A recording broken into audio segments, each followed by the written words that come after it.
What if I told you that one of the most popular budgeting rules on the internet might actually be setting you up for failure? I'm talking about the 50-30-20 rule. You've probably seen it everywhere. Financial gurus swear by it. Personal finance apps are built around it. And your favorite money influencer probably mentioned it at least once this week. The idea sounds simple enough. Spend 50% of your income on needs, 30% on wants, and save 20%. But here's what nobody talks about. Does this rule actually work in real life? Not in theory, not in some perfect financial fantasy land, but in the messy reality of rent increases, surprise car repairs, and that weird month where you somehow spend $200 on coffee. So I decided to find out. I spent 30 days following the 50-30-20 rule religiously. I tracked every dollar, stuck to the percentages exactly, and documented everything that happened, the bad and the ugly. What I discovered will probably surprise you. This rule isn't just flood. It's potentially dangerous for a lot of people, and I'm going to show you exactly why, using real numbers from my actual budget. But I'm also going to show you what worked, what didn't. And most importantly, how to modify this rule so it actually serves your life instead of limiting it. By the end of this video, you'll understand why millions of people struggle with the 50-30-20 rule. And you'll have a much better framework for managing your money, one that's based on reality, not wishful thinking. So stick around, because I'm about to break down 30 days of brutal financial honesty, and what I learned might completely change how you think about budgeting. Understanding the 50-30-20 rule. First, let me explain exactly what the 50-30-20 rule is supposed to do, because most people get this wrong from the start. The rule says you should allocate your after-tax income like this. 50% for needs, rent, utilities, groceries, minimum debt payments, insurance, the stuff you literally cannot live without, minus 30% for wants, dining out, entertainment, hobbies, streaming services, that coffee, habitat, stuff that makes life enjoyable but isn't essential, 20% for savings and debt payoff, emergency fund, retirement contributions, extra debt payments, your future security. Sounds reasonable, right? The rule was popularized by Senator Elizabeth Warren in her book, All Your Worth. And on paper, it makes perfect sense. It forces you to prioritize essentials, gives you permission to enjoy life, and ensures you're building wealth for the future. For my experiment, I used my monthly take-home income of $3,200. That meant $1,600 for needs, 50%, $960 for wants, 30%, $640 for savings and debt payoff, 20%. I thought this would be easy. I mean, I've been managing money for years. I track my spending religiously, and I consider myself pretty financially disciplined. How hard could it be to fit my life into these three neat little boxers? Spoiler alert. Much harder than I expected. The first problem hit me on day one. Where exactly does health and wellness fit? Is my gym membership a need or a want? What about therapy sessions, need or want? Vitamins and supplements, where do those go? Then there's the grocery situation. Basic food is clearly a need. But what about organic produce that costs 40% more? What about that fancy coffee creamer I love? Or the pre-made salads that save me time but cost twice as much as making my own? The rule assumes you can neatly categorize every expense, but real life is messy. Real life has gray areas. Real life has expenses that are sort of needs and sort of wants at the same time. But I committed to making it work. I spent hours categorizing every single expense, making tough calls about what counted as a need versus a want. I was determined to prove this rule could work for a real person with a real life. Here's what happened week by week. Week 1. The honeymoon phase. The first week felt amazing. I had clear boundaries, simple percentages to follow, and everything seemed to be working perfectly. My needs bucket, $1,600. Is Ali covered? Rent, $800. Utilities, $150. Groceries, $280. Car payment, $195. Insurance, $85. Phone, $45. Total, $1,555. I had $45 left over in my needs category and felt like a budgeting genius. My want spending was conservative $180 on dining out, $30 for streaming services, $50 on entertainment. I was well under my $960 limit and feeling disciplined. Savings was on track at $160 per week, putting me right at my $640 monthly goal. I remember thinking, this is it. I finally found the perfect budgeting system. I was so wrong. Week 2, reality strikes. Week 2 is when things started falling apart. My car needed new tires. $400. Where does that fit in the 50-30-20th rule? It's definitely a need, but my needs bucket was already allocated. I had to raid my wants category, which meant no dining out for the rest of the month. Suddenly, my social life took a hit, because I couldn't grab dinner with friends or enjoy my usual weekend coffee shop visits. Then my grocery spending spiked to $350, because I wasn't eating out. Cooking every meal at home costs more up front, and I hadn't budgeted for that reality. My neat little categories were already blurring together, and we were only halfway through the month. Week 3. The stress builds by week 3. The rigidity of the system was creating serious stress. I spent more time categorizing expenses than actually enjoying my money. A friend invited me to a concert $85 ticket. My wants category was already blown from covering the tire emergency. Do I dip into savings? Skip the concert? The rule doesn't give you guidance for these real-life scenarios. I chose to skip the concert, which felt terrible. Here I was, following a budgeting rule that was supposed to improve my life, but instead it was making me say no to experiences I could actually afford. My grocery spending continued to be unpredictable. One week I spent $180. The next week, $320. Turns out, food costs fluctuate based on what you need, what's on sale, and whether you're hosting friends for dinner. Week 4. The breaking point. The final week revealed the biggest flaw in the 50-30-20 rule. It doesn't account for irregular expenses or life changes. My health insurance premium increased by $60 per month. Each that pushed me over my 50% limit. My wants category was already depleted from the tire situation. My savings goal was in jeopardy because I had been shuffling money between categories all month. I realized I was spending more mental energy trying to fit my life into these arbitrary percentages than I was actually improving my financial situation. The rule had turned budgeting into a stressful math problem instead of a helpful life management tool. The final numbers after 30 days.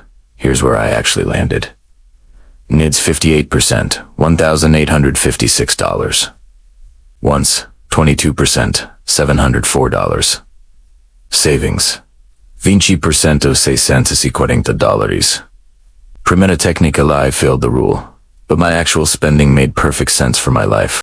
The problem wasn't my spending, it was the rule itself. What's wrong with the 50-30ths? 20 rule. After analyzing my 30-day experiment, I identified 5 major problems with the 50-30ths 20 rule that nobody talks about. Problem number 1. It ignores your actual cost of living. 50% for needs might work if you live in a low-cost area, but what if you live somewhere expensive? In cities like San Francisco, New York, or Seattle, housing alone can eat up 50% of your income. Add utilities, groceries, and transportation, and you're already over the limit before you buy a single want. The rule treats all incomes and locations the same, but a $50,000 salary in rural Ohio has completely different spending realities than a $50,000 salary in Manhattan. Problem number 2. The categories are artificially rigid. Real life doesn't fit into neat boxers. Is a reliable car a need or a want? What about living close to work versus saving money on a longer commute? Is organic food for a family member with allergies a need or a want? I spent hours every week trying to categorize expenses that didn't clearly fit anywhere. This mental overhead actually made budgeting more stressful, not less. Problem number 3. It doesn't account for irregular expenses. Car repairs, medical bills, home maintenance, annual insurance payments. These aren't monthly expenses, but they're definitely needs when they happen. The rule gives you no framework for handling these irregular but predictable costs. Problem number 4. The 20% savings rate might be unrealistic or insufficient for someone just starting out or dealing with high interest debt. 20% for savings might be impossible. For someone with higher income and lower expenses, 20% might not be aggressive enough to meet their goals. The rule applies the same savings rate to a 22-year-old with student loans and a 45-year-old with no debt and high income. That makes no sense. Problem number 5. It prioritizes percentages over priorities. The rule forces you to spend 30% on wants, even if you'd rather save more or pay off debt faster. It also limits your want spending to 30%, even in months when you could afford to spend more without compromising your goals. Your percentages become more important than your actual financial priorities, which is backwards. Here's what really bothered me. The 50-30-20th rule is often presented as scientific or research, but it's actually just one person's opinion about how money should be allocated. There is no universal law that says 30% is the perfect amount for want spending, or that 50% is ideal for needs. The rule works for some people in some situations, but it fails for many others. And when it fails, people blame themselves instead of questioning whether the rule itself is flawed. What actually works better? So what did I learn from this experiment? What actually works better than following arbitrary percentages? First, start with your actual numbers, not ideal percentages. Instead of forcing your life into 50-30-20ths, calculate what your real needs actually cost. In my case, essential expenses were 58% of my income, not 50%. That's not a failure. That's reality. Once you know your real baseline, you can work with actual numbers instead of fantasy percentages. Second, create categories that match your life. Instead of needs and wants, I now use fixed essentials, rent, insurance, minimum debt payments, variable essentials, groceries, utilities, gas, lifestyle choices, dining out, entertainment, hobbies, irregular needs, car maintenance, medical expenses, annual fees. Financial goals: emergency fund, retirement, debt payoff. These categories reflect how money actually flows in real life. Third, build in flexibility from the start. Instead of rigid percentages, I set ranges. Variable essentials might be 15 to 20% of my income depending on the month. Lifestyle spending might range from 20 to 30% based on what's happening in my life. This flexibility reduces stress and makes the budget sustainable long term. Fourth, prioritize your goals, not generic percentages. Maybe you want to pay off debt aggressively and are willing to limit lifestyle spending to 15% for a year. Maybe you're in a stable financial position and want to spend 35% on experiences and hobbies. The percentages should serve your goals, not dictate them. Fifth, plan for irregular expenses. I now set aside money every month for car maintenance, medical expenses, annual fees, and other irregular costs. This prevents these surprises from derailing my budget. My modified approach is more realistic, less stressful, and actually helps me make better financial decisions instead of just following arbitrary rules. I still save aggressively, often more than 20%, but I do it intentionally based on my goals, not because a rule tells me to. I still control my spending, but I base those decisions on my values and priorities, not on whether something fits into a predetermined category. The 50-30-20 rule isn't evil, but it's not magic either. It's just one approach, and for many people, it's not the best approach. So here's my challenge for you, and this is going to require some honesty. Stop trying to fit your life into someone else's budget formula. Instead, I want you to do what I call a reality audit. For the next 2 weeks, just 2 weeks, track every dollar you spend without trying to change anything. Don't judge it. Don't optimize it. Just observe it. At the end of those 2 weeks, calculate your actual percentages. How much are you really spending on essential expenses? How much on lifestyle choices? How much are you actually saving? These are your real numbers. This is your starting point. Not some theoretical ideal, but your actual financial reality. Then ask yourself, Are these percentages working for your life and your goals? If you're spending 60% on essentials, but you're happy, healthy, and meeting your savings goals, then 60% is perfect for you. If you're spending 40% on lifestyle, but you're not saving enough for retirement, then maybe it's time to adjust. The goal isn't to hit magical percentages, it's to align your spending with your values and priorities. Now, I know some of you are thinking, but I need structure. I need rules, and your right structure is important. But the structure should be based on your life, not on generic advice that treats everyone the same. Create your own percentages based on your actual costs, your real goals, and your personal priorities. Maybe your ideal is 55/25, 20, or 45/35 20ths, or something completely different. The specific numbers don't matter as much as the intentionality behind them. Here is what I want you to do right now.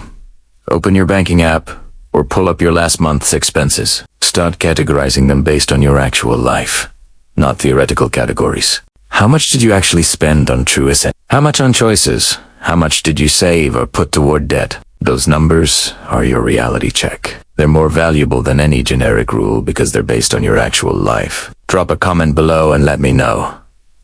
Have you tried the 50/30/20th rule? Did it work for you? Or did you run into the same problems I did? I want to hear about your real experiences, not just what you think you should be doing. And if you're currently struggling to make the 50/30/20 rule work, give yourself permission to modify it. You're not failing at budgeting, Gore. Discovering that one-size-fits-all solutions rarely fit anyone perfectly. If this video helped you see budgeting differently, hit the like button. Subscribe for more real-world money experiments, and share it with someone who has been beating themselves up for not being able to make popular budgeting rules work. Remember, the best budgeting system is the one you'll actually use consistently. And the one you'll use consistently is the one that fits your real life, not your theoretical ideal life. Your money should work for you, not against you. Stop forcing yourself into formulas that don't fit, and start creating a financial plan that actually makes sense for who you are and what you want. That's how you build lasting financial success, not by following someone else's rules, but by creating your own.